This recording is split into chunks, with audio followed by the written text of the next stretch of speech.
Maayong hapon ug daghang salamat sa inyong pagsunod Cebu ug kinatibukang Central Visayas. Maupay nakulop sa inyong nga tanan dinha sa Eastern Visayas. Ug maayong hapon sa atong mga kapusong Bulanon, taga Siquijor, Negros Oriental ug ubang bahin sa Kabisayan.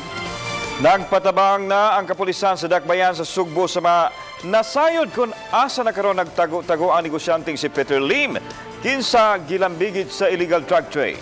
Awhag sa kapulisan nga mukooperar sa gobyerno aron matultulan na ang nahimutangan sa maong negosyante. Kahinumduman nga pakyas kagahapon ang kapulisan sa pagpangita kang Lim sa iyang mga panimay atol sa pag-serve sa arrest warrant bato kaniya. Ani ang report ni Nico Sereno. Kagahapong adlaw formal nga giserve sa PNP ang arrest warrant alang kang Peter Lim.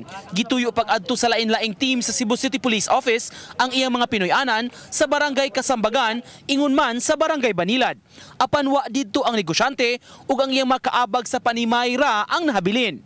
Si Cebu City Police Director, Senior Superintendent Royina Garma, nanawagan sa mga katabang sa panimay ug sa mga nasayod sa nahimutangan ni Lim. Ma-enlighten yung mga taong nasa paligid niya and mag-report sila kung nasaan siya para mahuli.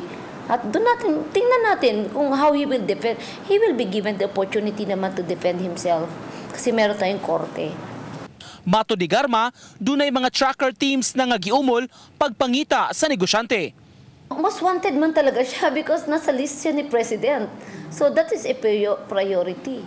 Tracker teams, automatic pag mga ganyan na subject may tracker teams na organize. Tungod kay pakyas ang pagpangita kang Lim, gikatakdang iuli sa Cebu City Police ang warrant ngadto sa korte sa Makati. Nico Sereno, Balitang Bisdak.